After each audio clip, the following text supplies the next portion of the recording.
Everyone, কেমন আছেন? আমার প্রথম ভিডিওতে প্রথম কমেন্ট আসছিল, আপু আপনি একটা ডিম ভাজেন। তো আপনাদের কথা তো আমি আর অমান্য করতে পারবো না, এর জন্য ডিমটা নিয়ে এসে পড়লাম।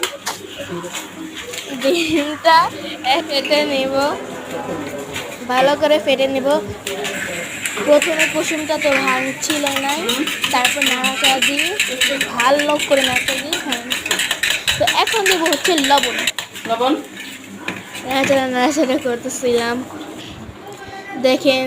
তারপরে হচ্ছে এখন দেবো তেল,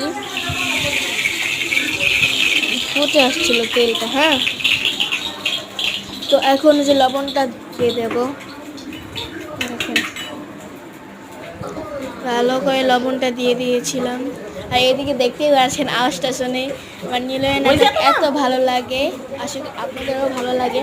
তো আমি বলবো ডিমটা এভাবে ভাজতে হয় যায়, যে আমাকে চ্যালেঞ্জ দিয়েছে আমি কিন্তু সেই চ্যালেঞ্জটা রেখেছি, বুঝতে পারলেন? তো এখন হচ্ছে দিয়ে দেবো। হ্যাঁ, একবারে ফুটে উঠেছে। অনেক রাগ হয়ে গিয়েছিলাম, কারণ বারবার খালি অফ হয়ে গিয়েছিলো, বয়সটা দিয়ে যাচ্ছে না, বারবার ইয়ে হয়ে গেছিলো। তো এখন হচ্ছে নাড়াচাড়া দেব। দেখেন মাকে দিয়েছিলাম না, এই জন্য এরকম ভেঙে ফেলছে ডিমটাকে। দেখেন ভালো করে ইয়ে করছিলাম আমি। আপনাদের আমার সঙ্গে দোয়া করবেন, কারণ আমার অনেক ঠান্ডা লেগেছে।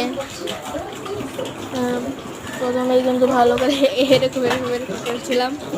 দেখেন টাকি মাছটাকে আমার মায়ের টাকি মাছ ভাজতেছিল, সেই টাকি মাছটাকে ভর্তা করবে।